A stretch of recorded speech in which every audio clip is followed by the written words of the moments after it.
आज बड़े हर्ष का समय है। यहाँ पे पोएट्री विद मोहिनी के संरक्षण में एक अखिल भारतीय कवि सम्मेलन का प्रोग्राम रखा गया है। मैं संस्थापिका अध्यक्ष सुमन मोहिनी जी को बहुत बहुत आभार व्यक्त करता हूँ। और एक सोने पर सुहागा ये हो गया है कि इसमें एक पुस्तक विमोचन का भी कार्यक्रम रखा गया है। और दुर्भाग्य से वो समीक्षा मेरे ही जिम्मे आया हुआ है। किसी के पुस्तक की समीक्षा करना सबसे टेढ़ा काम होता है, क्योंकि उसमें मीठा मीठा ही बोला जाता है और कड़वे को रख दिया जाता है। मैं आज एहसासों का नूर के जो रचयिता हैं डॉक्टर राम बालक उपाध्याय, यही है ना, राम सिंह के द्वारा ये पुस्तक लिखी गई है। मैं उनको तहे दिल से हार्दिक बधाई देता हूँ। इनकी पहली पुस्तक हलचल वो लॉन्च हो चुकी है और इन्होंने पहली पुस्तक अपने पत्नी को समर्पित किया है। इसके लिए बिग हैंड इनकी पत्नी के लिए भी। शायद वो आई नहीं है, ये तो गलत बात है। कहते हैं कि बिना अर्धांगिनी के कोई भी कार्यक्रम सफल होना बड़ा दुर्लभ हो जाता है, तो उनको भी आपको लाना चाहिए। और दूसरी पुस्तक है इनका एहसासों का नूर, जो आज आप सभी दोस्तों के बीच में विमोचन हुआ। 1974 के जन्मे हुए हैं ये भाई साहब। इनको 50 साल के लिए तो पहले बधाई दे देता हूँ। बहुत बहुत शुभकामनाएं। इन्होंने अर्धशतक लगा लिया है जिंदगी के, और इन्होंने पुरस्कार भी कुछ पाया है। अखिल भारतीय ब्राह्मण महासभा दिल्ली प्रदेश द्वारा कविता लेखन पर पुरस्कार पाया है। इसके लिए भी इनको बहुत बहुत बधाई है। विवेकानंद विचार मंत्र द्वारा कविता पाठ पर भी पुरस्कार मिला है, इसके लिए भी बधाई है। ये सतमूला कवियों की चौपाल साधना टीवी चैनल पर 4 बार काव्य पढ़ चुके हैं, इसके लिए भी इनको बहुत बहुत हार्दिक बधाई है। और ये राष्ट्रीय स्वयं सेवक के प्रचारक भी रहे हैं विगत 10 वर्षों से, इसके लिए भी इसके लिए अनेकानेक शुभकामनाएं। बहुत शुभकामनाएं। प्रतिभाशाली व्यक्ति हैं। और इनके पुस्तक में, हालांकि पुस्तक की विवेचना करने से पहले कम से कम पुस्तक को अच्छी तरह से पढ़ा जाता है। चूँकि मेरे पास पुस्तक अभी 10 मिनट पहले आई है, उसमें कुछ चीज़ों को मैंने देखा है, मैं उसी पर व्याख्या कर सकता हूँ। बाकी और भी विचारक होंगे तो वो अपने ढंग से करेंगे। इनकी रचना में श्रृंगार है, देश प्रेम है, एहसास है, ऐसे तमाम चीज़ों को इन्होंने अपने जो ज़िंदगी में अनुभव किया है उसको ये अपनी कविताओं में ढाले हुए हैं। उनमें पेज नंबर 13 पर जो मैंने पढ़ा उसको देखिए, आप लोगों को भी बहुत अच्छा लगेगा। ये लिखते हैं कि बिना सावन ही सूने दिल की बंजर जमी पे बरस जाओ तो कोई बात बने। यानी कि ये श्रृंगार का अनुपम शब्द है और कविताओं को तभी समझा जा सकता है जब हृदय की गहराइयों से उन शब्दों को समझा जाए, तभी उसका आनंद आता है। वरना तो कविता तो बच्चे भी लिख देते हैं, चांद सितारे नदियाँ तारे सबके ऊपर, लेकिन जो एहसास है वो कवि अपनी लेखनी में ही उतारता है। वो सारी चीज़ों को कह देता है और एक प्रकार से देखिए तो नहीं भी कहता। कविताओं में कुछ अदृश्य होते हैं तो कुछ दृश्य होते हैं। तो दृश्य जो दिखता है उसको तो लोग समझ जाते हैं, लेकिन जो अदृश्य होता है वो जल्दी समझना बड़ा मुश्किल का काम हो जाता है। तो ये कहते हैं कि बिना सावन ही सूने दिल की बंजर जमी पे बरस जाओ तो कोई बात बने। यानी इसमें दो भाव है, एक ये अपनी प्रेमिका को भी ये कह रहे हैं और दूसरा ये मौसम के ऊपर भी जाता है। इसके लिए बिग है, एक ही लाइन में इन्होंने दो चरित्र को निभाया है, इसके लिए बिग हैंड है। और फिर लिखते हैं कि बिना किसी चाहत के तुम घर मेरे ख्वाबों में चले आओ तो कोई बात बने। वाह क्या बात है, बहुत ही सुंदर, बहुत ही सुंदर। इस तरह इनकी रचनाओं में श्रृंगार रस का अनुपम संग्रह मैंने देखा है, जिसके लिए मैं इन्हें कोटि कोटि बधाई देता हूँ। लेखनी में चाहे वो कविता हो, चाहे वो गीत हो, चाहे वो गज़ल हो, कोई भी विधा बिना मापनी के नहीं होता है। अगर मापनी उसका मापदंड सही नहीं होगा तो कविताएं ऐसे डोलती हैं, और डोलती हुई कविताएं तुरंत पकड़ में आ जाती हैं कि ये कविताएं डोल रही हैं। बाकी जनरल भाव में तो कुछ भी कह लीजिए वो कविता हो ही जाता है। और इन्होंने 14 नंबर, ठीक 13 के बाद 14 नंबर पृष्ठ पर इन्होंने लिखा है, त्रिबंध के रूप में लिखा है। अब इन्होंने कौन सी विधा दी है ये तो मैं नहीं, लेकिन मेरी निगाह में ये त्रिबंध है कि चलो आज थोड़ा सा आराम ढूंढ लाते हैं। देखिए इसमें वेदना देखिए, ये कहते हैं कि दिन भर की भाग दौड़ और आपाधापी में हम सब अपना अपना पसीना बहाते हैं। बात तो बिल्कुल सही है, चलो आज थोड़ा सा आराम ढूंढ लाते हैं। यानी कि जो इनके अंदर वेदना है, एक प्रकार घर में देखिए, चाहे बाहर देखिए, चाहे मित्रों में देखिए, चाहे समाज में देखिए, हर व्यक्ति, घर की गृहिणी भी है तो वो दिन भर पसीना बहाती हैं, ऐसा नहीं कि वो पसीना नहीं बहाती। फ़र्क क्या है कि मर्द बाहर पसीना बहाता है और गृहिणियाँ घर में पसीना बहाती हैं। समय दोनों ढूंढती हैं थोड़ा सा आराम करने के लिए। तो इनकी भावना को मैं सलूट करता हूँ कि बहुत ही अच्छा, बहुत ही सुंदर शब्दों में इन्होंने इसे उकेरा है कि ज़रूरतें अपनी पूरी करते करते थक गए हैं। एक वो भी पड़ाव आता है कि ज़िंदगी के भाग दौड़ में बच्चों को संवारना, बेटियों को संवारना, समाज को संवारना करते करते ज़िंदगी कब आगे निकल जाती है, फिर उसके बाद कोई वक्त नहीं मिलता। और जब वक्त मिलता है तो ये होता है कि मैंने सारा जीवन व्यर्थ ही बिता दिया, अपने लिए एक क्षण भी नहीं रखा। उस समय उनको अपने ज़िंदगी का एहसास होता है। तो जनाब कहते हैं कि ज़रूरतें अपनी पूरी करते करते थक गए, बच्चे, पड़ोसी, समाज, रिश्तेदारों में व्यस्त हैं, चलो अपने लिए भी सुरमई शाम ढूंढ लाते हैं। क्या बात है, बहुत ही अच्छा मिसरा आपने दिया है, इसके लिए भी जोरदार बधाई।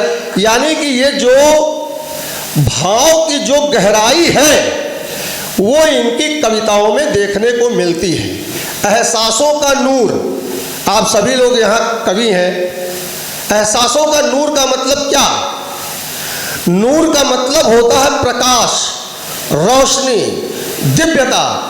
यानी कि जो एहसास दबे हुए हैं, जब तक उसको हम रोशनी में नहीं लाएंगे, अपने सुंदर विचार में नहीं लाएंगे, तब तक वो आंखों का नूर नहीं हो सकता। तो इसलिए इन्होंने नाम रखा है एहसासों का नूर, और नाम बहुत ही गजब का रखा है पुस्तक के हिसाब से, उसके लिए भी जोरदार बधाई। और एक चीज़ और, इन्होंने आध्यात्मिक भी कुछ लिखा है, और उसमें देखिए पेज नंबर 15 पढ़ेंगे तो अच्छा लगेगा कि सरल नहीं है कृष्ण हो पाना।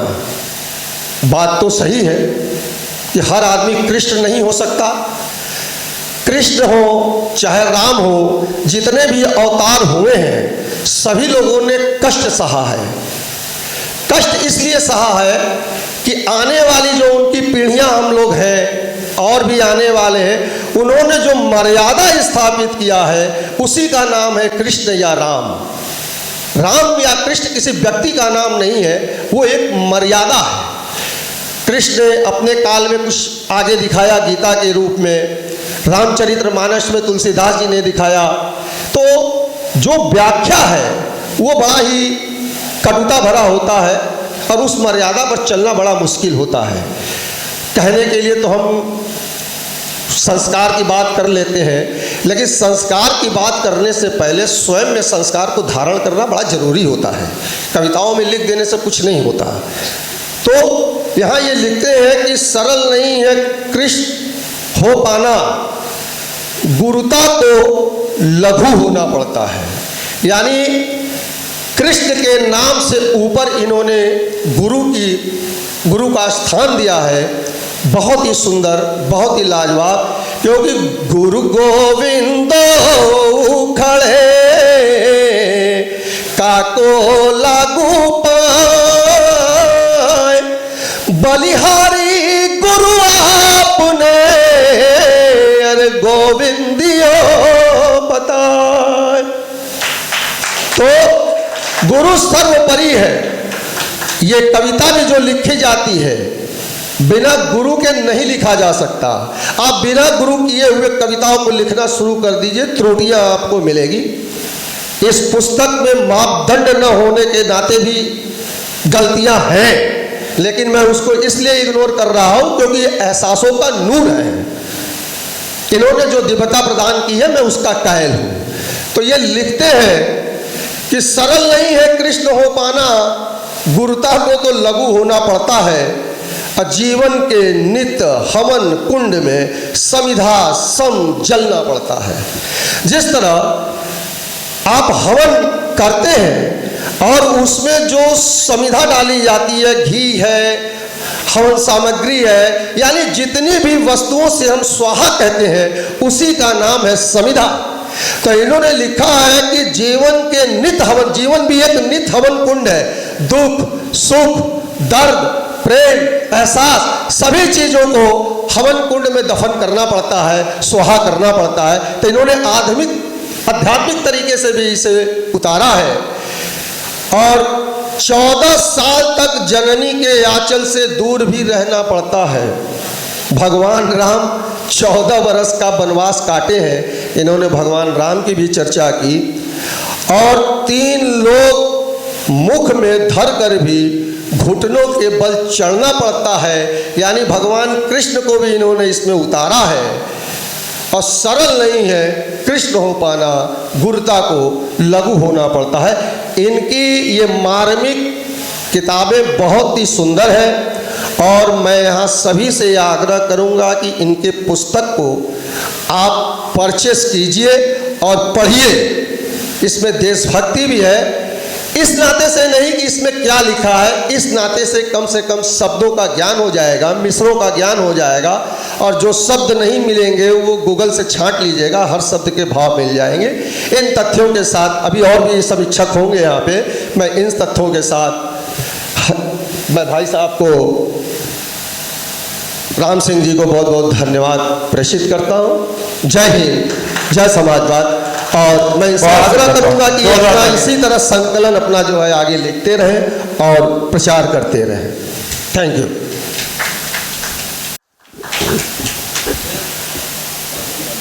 आज के इस पोएट्री विद मोहिनी कार्यक्रम में समारोह के अध्यक्ष, प्रसिद्ध गज़लकार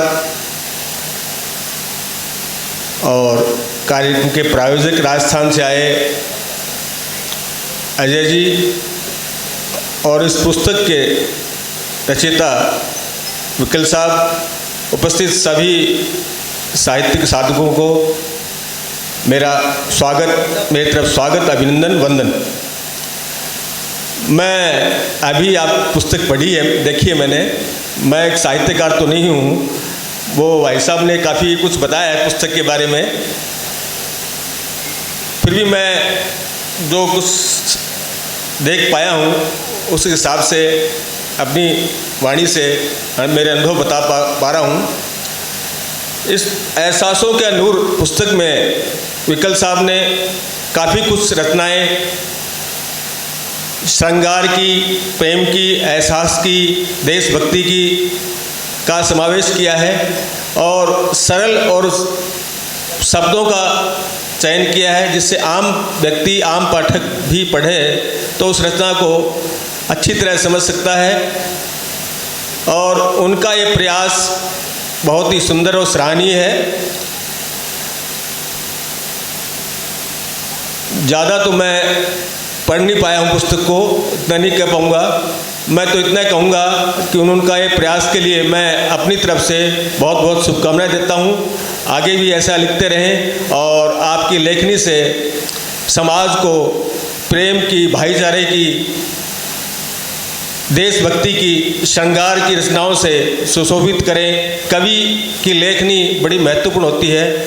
उनकी लेखनी समाज में जागृति का रूप करती है, समाज को प्रेरणा देती है। इसलिए मैं पुनः आपको बहुत बहुत बधाई देता हूँ, शुभकामनाएं देता हूँ। धन्यवाद।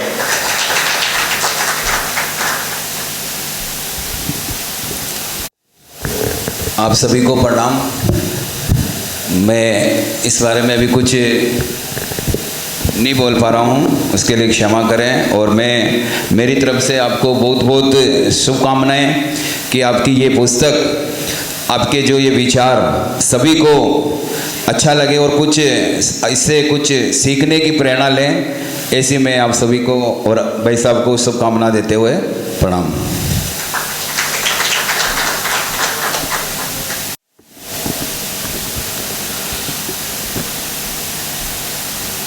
आज के कार्यक्रम के अध्यक्ष और मंचासीन सभी सुधीजनों को मेरा प्रणाम।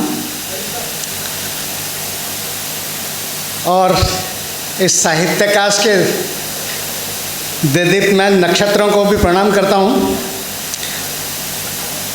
ये पुस्तक पिछले 1 साल में इकट्ठी की गई रचनाओं का संग्रह है।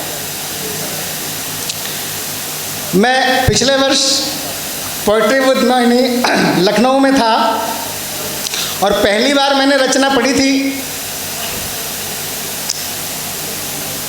मैडम के सानिध्य में। और तब से जो पहली रचना थी वो भी इसमें है और अभी की वर्तमान रचना। बहुत सारे भाव मन में आए, बहुत सारे लोगों को सुना, तो जो भी भाव मन में आए तो मैंने उसको लिख डाला। बाद में फेर करना शुरू किया। ये उन्हीं भावों का एक समूह है, इसलिए मैंने इसको एहसासों का नूर कहा। जैसे आदरणीय जी ने भी कहा एहसासों का नूर, ये वास्तव में वो सारे एहसास हैं जो समय समय पर जागते रहे, जिनको मैंने इसमें लिखा है।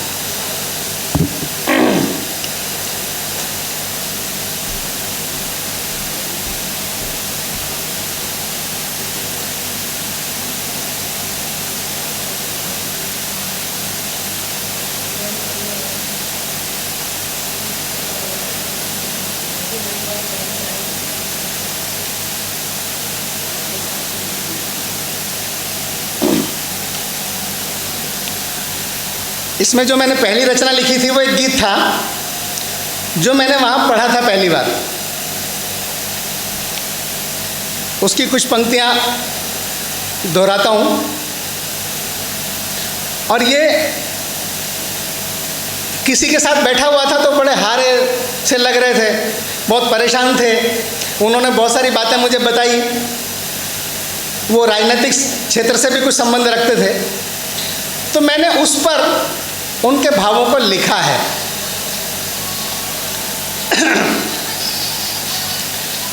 मैंने लिखा है कि दिलों को जोड़ने का तू कोई अब यत्न कर प्यारे, दिलों को जोड़ने का तू कोई अब यत्न कर प्यारे, सुबह कर शाम कर दिन भर तू बारंबार कर प्यारे, दिलों को जोड़ने का तू कोई अब यत्न कर प्यारे, सुबह कर शाम कर दिन भर तू बारंबार कर प्यारे। और क्या करना, टूटे दिल में बसी बैठी पराजय जो है घाती बन, टूटे दिल में पराजय जो है बैठी घाती बन, लगन मेहनत समर्पण से जहाँ को जीत ले प्यारे, दिलों को जोड़ने का तू कोई अब यत्न कर प्यारे, सुबह कर शाम कर दिन भर तो बारंबार कर प्यारे। और आज का जो वातावरण है इस पर यह पंक्ति है, गुलजार नफरत की हुई हर रोज जो गलियां, गुलजार नफरत की हुई हर रोज जो गलियां, भगीरथ बन बहा गंगा वहाँ तू प्रेम की प्यारे, भगीरथ बन बहा गंगा वहाँ तू प्रेम की प्यारे। दिलों को जोड़ने का तू कोई अब यत्न कर प्यारे, सुबह कर शाम कर दिन भर तो बारंबार कर प्यारे। समर्पण प्रेम का करके, समर्पण प्रेम का करके वहाँ विश्वास बन प्यारे, अमावस कालिमा हरने को शीतल चंद्र बन प्यारे। दिलों को जोड़ने का तू कोई अब यत्न कर प्यारे, सुबह कर शाम कर दिन भर तो बारंबार कर प्यारे। और जहाँ हर आँख सूनी है, जहाँ हर आँख सूनी है, जहाँ हर होंठ सूखा है, जगा सपने सुहाने तो होंठ रसधार कर प्यारे। दिलों को जोड़ने का तू कोई अब यत्न कर प्यारे, सुबह कर शाम कर दिन भर तो बारंबार कर प्यारे। और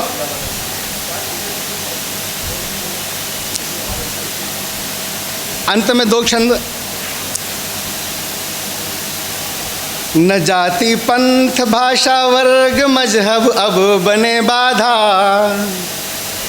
न जाति पंथ भाषा वर्ग मजहब अब बने बाधा, बढ़े सन्मार्ग पर हम सब जगा हर प्राण को प्यारे। दिलों को जोड़ने का तू कोई अब यत्न कर प्यारे, सुबह कर शाम कर दिन भर तो बारंबार कर प्यारे। और निराशा का समंदर जो हृदय में है बहुत गहरा, चला कर बाण आशा का सुखा दे तू उसे प्यारे। दिलों को जोड़ने का तू कोई अब यत्न कर प्यारे, सुबह कर शाम कर दिन भर तो बारंबार कर प्यारे। और सबसे अंत में मैंने लिखा है कि कलम काली बने दुर्गा बने यह चाहना मेरी, कलम काली बने दुर्गा बने यह चाहना मेरी, मगर ये गीत जनमन के लिखे तू यत्न कर प्यारे।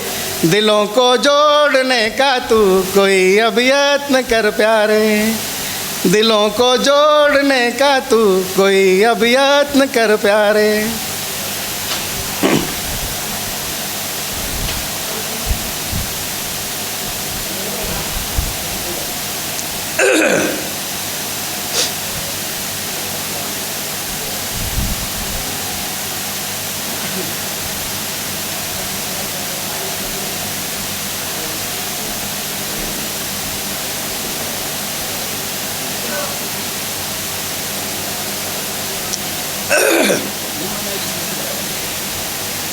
एक आह्वान है जो मेरे मन में आया था, वो मैंने लिखने का प्रयास किया है।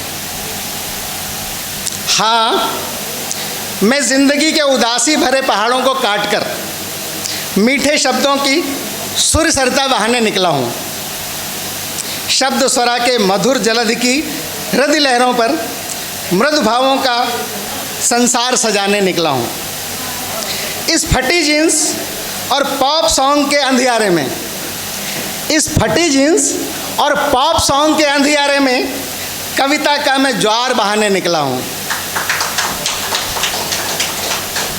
गीत गजल क्षणिका छंदों के पुष्प खिलाकर, गीत गजल क्षणिका छंदों के पुष्प खिलाकर कविता का मकरंद फैलाने निकला हूँ।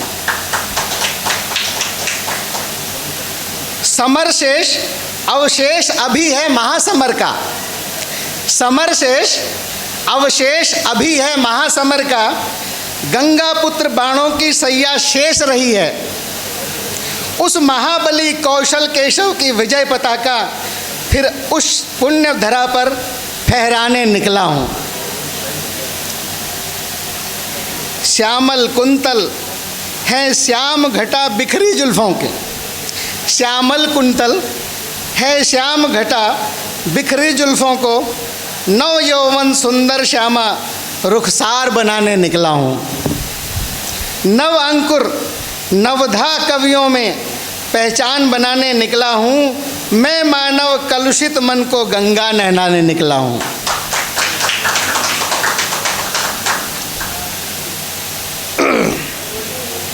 और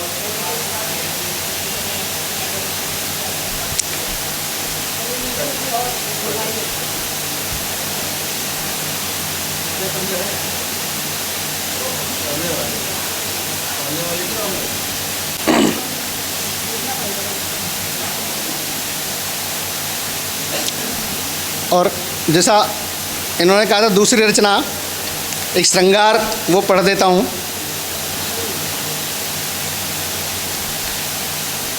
दिन भर की भाग दौड़ और आपाधापी में हम सब अपना पसीना बहाते हैं।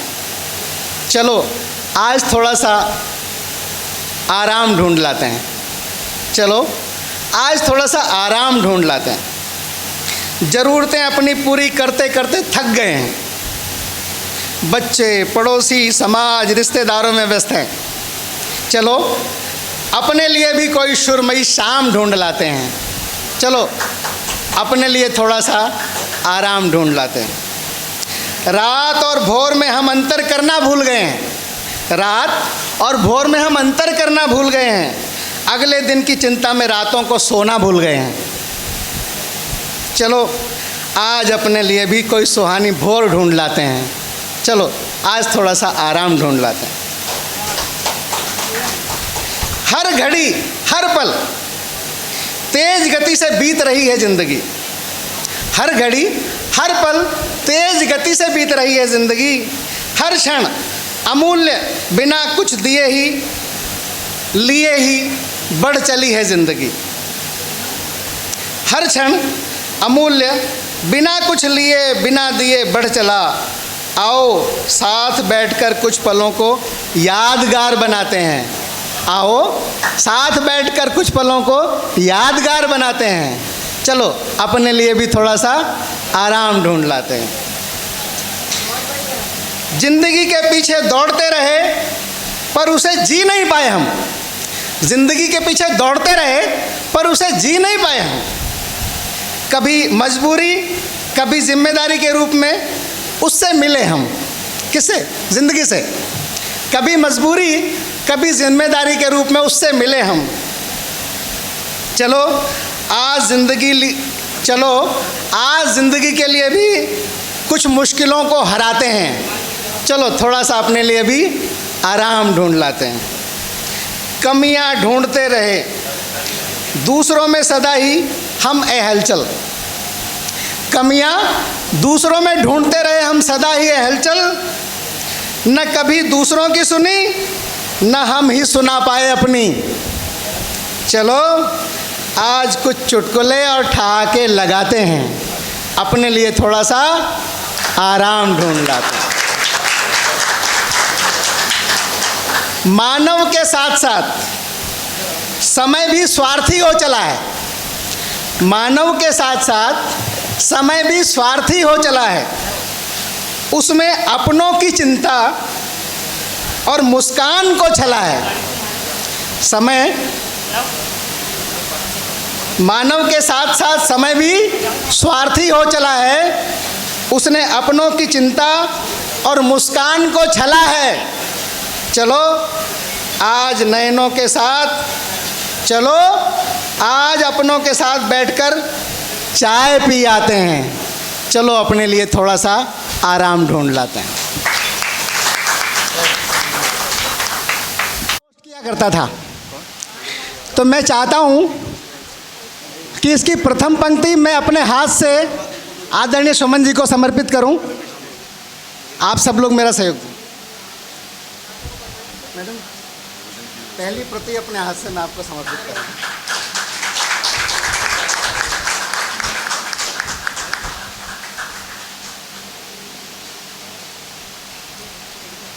मेरी इच्छा थी पहली पंक्ति आपको दूं। बहुत बहुत धन्यवाद, बहुत बहुत धन्यवाद।